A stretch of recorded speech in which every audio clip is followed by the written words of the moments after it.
what's your main motivation for seeking a seat on the LCSD1 Board of Trustees? Yeah, that's a great question. So I recently became more involved in what's happening in our schools, having two boys that are going to eventually be in the school district. I have a almost 3-year-old and almost 1.5-year-old, and just becoming more invested of, I want my kids in the public school. I loved my experience in the public school, and I've always felt called to do my part and serve our community, and in this season I just feel like that's being a part of our local school board, being a part of something that is going to not only affect my kids but our whole community, the teachers as a whole. So if I can be just a common ground voice on the board, so really I'm running for my kids and for my friends who, because a lot of friends are like, you're like, your kids aren't in the school, why are you running?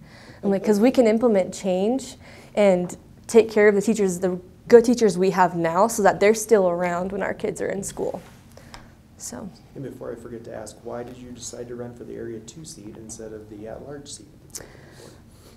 Honestly, because it's smaller. And I'm not extremely well known. I'm young. I'm not known as a professional in the community, and so I just feel like I would have a better shot at getting my name out there if I had less of an area to cover. Sounds good. If you are elected, how would you make sure you are considering the needs of all constituents? Yeah, that's a great question. I'm going to be visiting schools and touring schools, meeting with principals, meeting with teachers, meeting with parents. I think that's kind of a lost art. If we're not meeting with our constituents, and all that the board does affects everybody in the community, and if we're not taking the time to hear what's happening in the classrooms, what's happening at the administration level, how are we going to know how to vote, and therefore how to implement different policies that could benefit the student, the parents, and the teachers as a whole? So to answer your question, just building relationships. Speaking of that, what do you think the relationship between the board and parents should look like? I think it is extremely important. I think obviously there needs to be order and structure in place, as for any relationship that's existing. But as far as the board, we really need to make sure that we are just protecting our parents and the rights of our parents. I think a lot, especially right now, they may not be feeling heard, they may not be feeling like their opinion is valued, and we as a board need to make sure that we are coming alongside our parents and hearing them out, and on both sides, like all sides. We just need to make sure that our parents are heard. That doesn't mean that we have to change every policy to please everybody. But again, just that relationship building. I think the relationship between board and parent needs to be kept professional, but also that relational part is huge too. I'm sorry. That's okay. Brooke, will you repeat that? You said there needs to be order and structure in place, but parental rights, you said making sure they're protected. What do you mean by that specifically? I mean, basically just ensuring that ensuring the parents that the board understands that ultimately they have every right with their kid. And the school district isn't going to come in and say, oh, well, we're going to not do this or not tell you about this or let you not choose this, and be like, no, like the board, we are for you. We want to help you parent the best that in whatever way you see fit. And in the public school, we're just here to teach your kids, take care of your kids. And because I think a lot of parents don't understand how much of an influence the teachers have on their kids.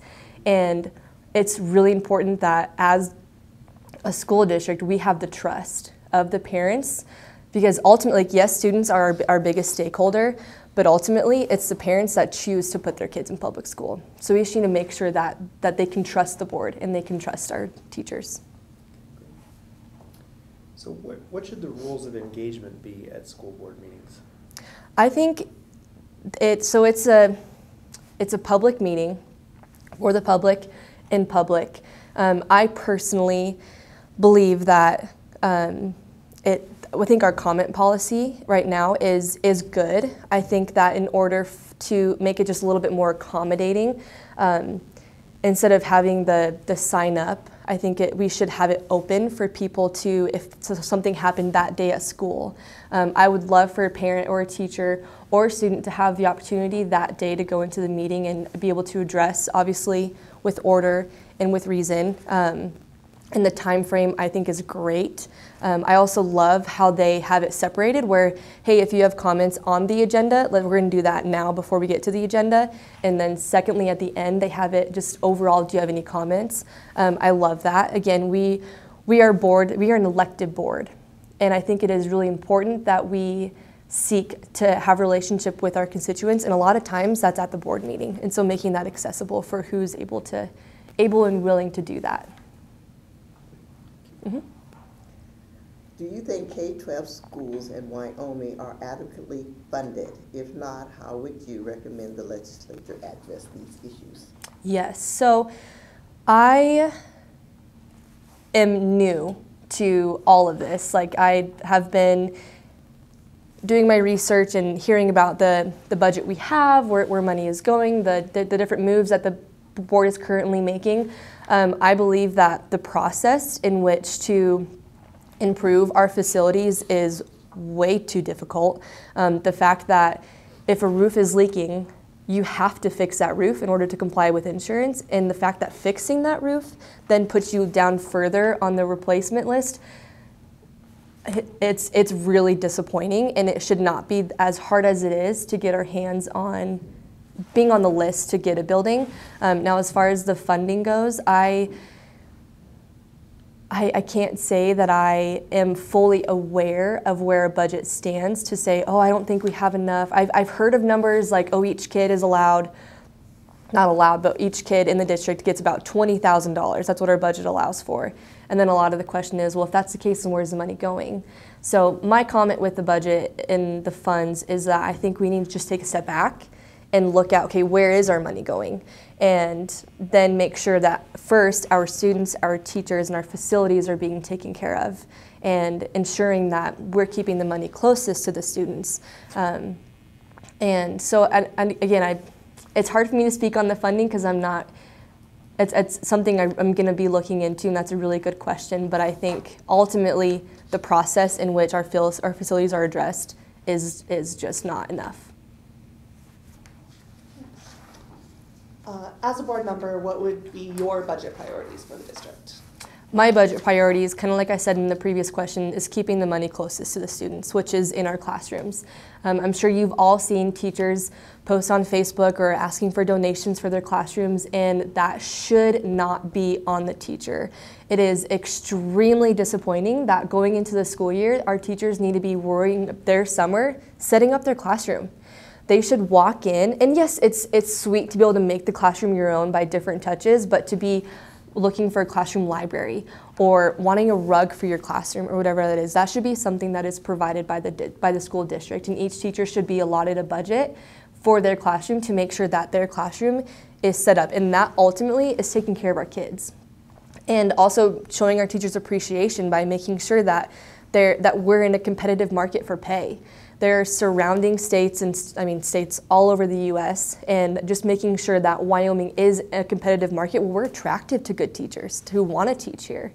So, answer your question, the money, in my opinion, and if elected, my budget priority is going to be making sure that our money is closest to the students first. Mm-hmm. These questions all just feed off of one another, lead Yeah. right into the next one. So the next one is, how do you feel about increasing teacher compensation? Mm-hmm. And if you agree salaries need to be increased at this point, how would you find the money to do that? Yeah, it's a great question. So again, I'm not extremely knowledgeable on what the funds are currently for our teachers and what salaries look like, but I am going to note that down as soon as we're done and look into that, because I didn't realize how much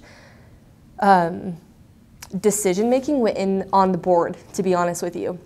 And so I think just taking a look at, okay, comparatively to the surrounding states especially, where are our salaries? Is it competitive? Is it maybe a little bit more to entice those students who maybe did some kind of WOWY program where they went to school in Idaho but got to pay UW tuition?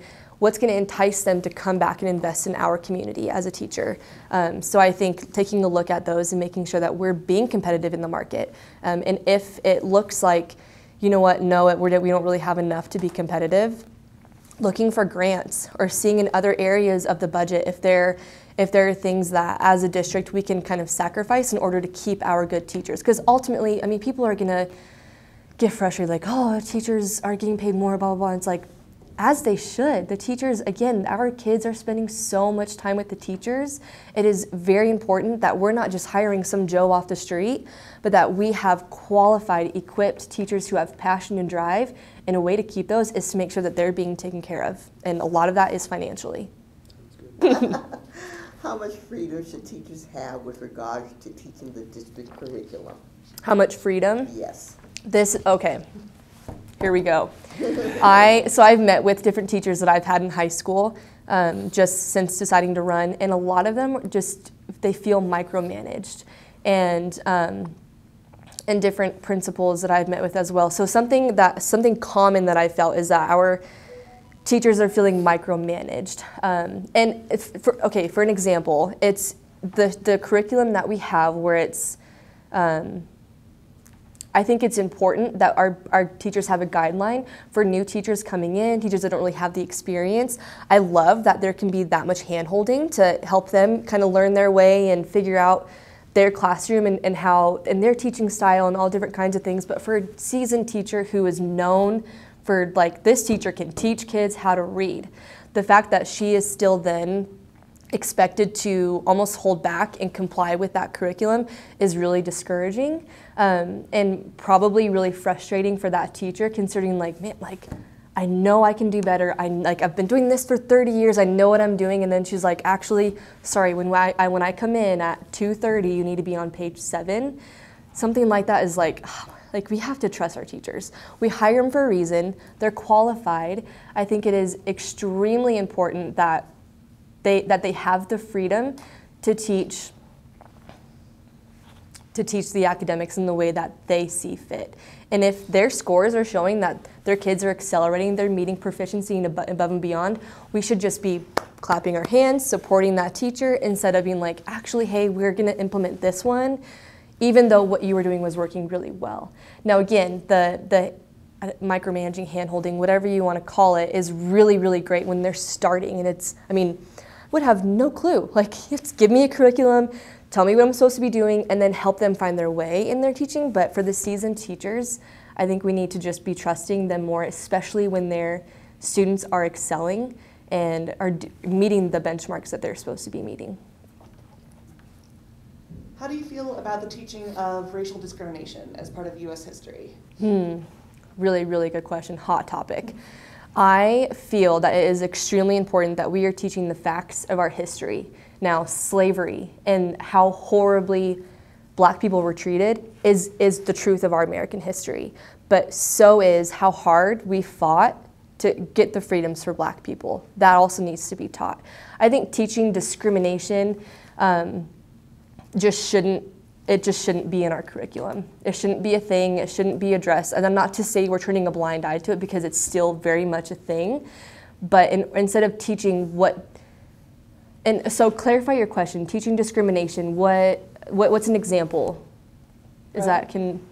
Obviously, critical race theory has been Okay. a big debate. We're not talking about that because we're assuming that it's not in our curriculum. Right, But right. just as far as it being part of history, Mm-hmm. as you mentioned, should Yes. it be taught as part of our history, or should it be kind of glossed over or not even? No, I think included that at needs all? to be addressed. Again, I think we need to just make sure that we are teaching the truth of our American history. And the truth is that Black people were treated horribly for, years. I did not love history class, so I can't tell you how many years.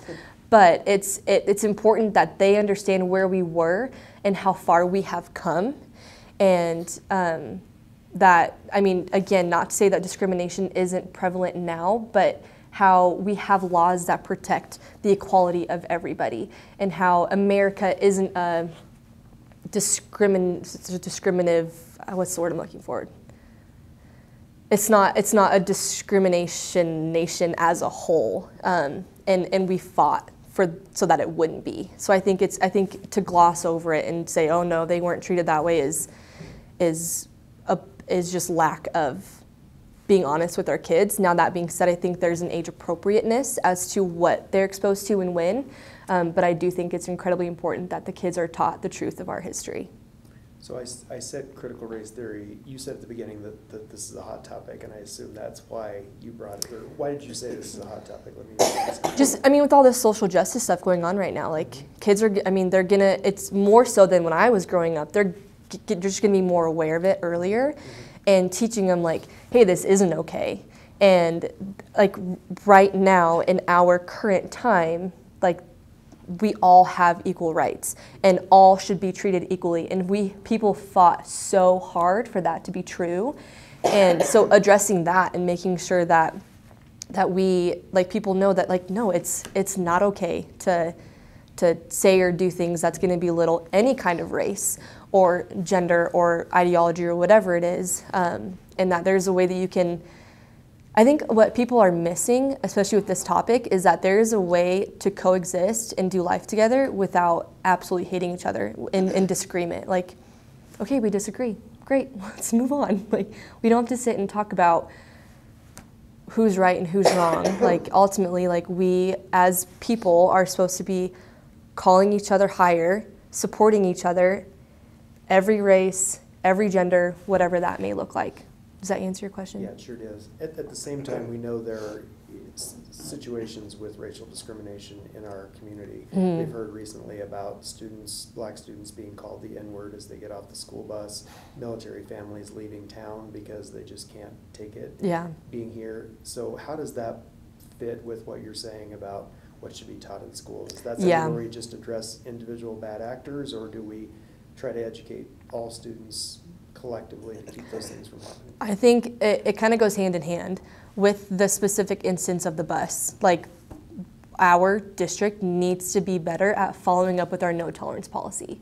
There needs to be discipline for their actions, or else we're teaching their kids they can walk all over anybody and there's gonna be no consequence for it. And that's just not true. When they go into the real world, they're going to have consequences for their actions. And I think it's really important that we implement that now in our teaching our kids now. Hey, if you're gonna do or say something that's not appropriate or not kind, there's gonna be a consequence for your action. It's like in the school district should have the highest standard, because we're a lot of kids may not be being taught that at home. And so I think that addressing the issues as they come up appropriately and I don't wanna say with force, but with, I mean, following our no tolerance policy with all discrimination, all bullying, and then addressing, like, especially like the junior high school age, they're a little bit older to really have that more mature development where they can understand, like, hey, this is not okay. This may have happened in the past and we fought hard so that it would not be the reality today, and it needs to not happen. This is not okay. If you have your opinions, we're not telling you to not have your opinion, but you still be respectful to everybody around you, and you can keep those opinions to yourself. So just teaching more so like I think a lot of people nowadays just kind of are missing a filter. Like, there are things that you shouldn't and really can't say in public. And again, you can't tell somebody not have their own opinion, but there's a way to be respectful. And I think educating our kids on what that looks like is huge. Do you support an opt-in or an opt-out policy for kids checking out books from school libraries, and why? To be honest with you, this has been one of the hardest topics for me to wrap my head around deciding to run for school board. I didn't realize how hot the topic was. And so I've really tried to see from both sides. And I think what's going on is there's just a huge miscommunication on both sides. And so I'm personally really confused. I think, so my opinion is that, I mean, we have dress codes in place to encourage modesty. We have rules where, hey, no cussing in the hallway, no discriminating. Like, there are rules to ensure that our school is a safe environment. And so my personal opinion, again, I haven't read any of these books. I don't even know what books people are talking about, to be honest with you. I think it's hard for me because I know it's such a big issue. But it's like, okay, but our kids can't read. Like, can we focus on how to teach our kids to read? So anyways, opt-in or opt-out. I think, personally, what I have seen, what I have heard, again, I haven't personally read these books, but if there are books in our libraries that have extreme sexually explicit content or graphics, I think those books should be in an opt-in policy. That way we're not banning books or censoring the library. I think our librarians do a fantastic job at making sure that the kids are checking out age-appropriate material. That's not to say it's not in our libraries, but I think first and foremost, all material needs to be kept age-appropriate, period. Secondly, again, with the opt-in, those whatever books those are, and I don't know how it would even go about getting I don't even know what it would look like to search out those books, so I'm not speaking on any kind of experience, but just personally, I feel those books should just have the opt-in and not a whole, any sexual book or any innuendo. Like, no, people age appropriately. Kids learn and kids heal from reading things that they can relate to. But that doesn't mean it has to be extreme where you aren't even allowed to read it out loud. So I think not banning those books, not getting rid of those books or whatever people are saying, but having those books be an opt-in, that way we're not getting them off limits from students. It's not getting anything out of our libraries, but just having the parent be informed that those are being checked out versus having a parent be like, oh, I need to know this book and this book and this book and this book. Like, if your student has interest in reading that, they can ask for the opt-in for that book specifically. So again, not a whole genre of anything sexual or anything that teaches about discrimination or touches on that or whatever. I don't think all of that should be opt-in. I think our opt-out policy is appropriate for those. And the opt-out gives the parents the right to choose. Again, the parents have the ultimate right.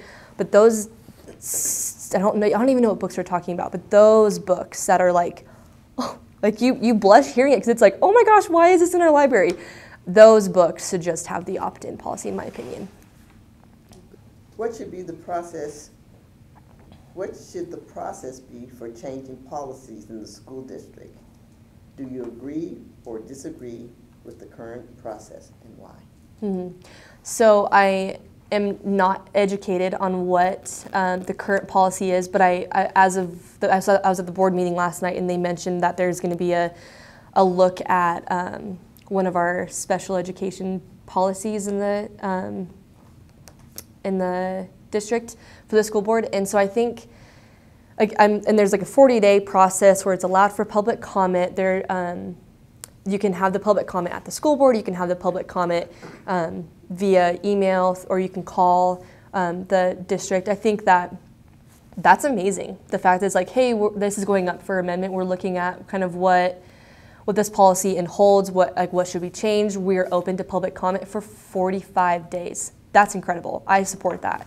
And the fact that it's easily accessible. Hey, all you have to do is email this person what you think, and the board looks at all of it. I think that gives an appropriate amount of time for people to do their research on what they feel, and then the ultimate truth that it goes down to a vote from the board.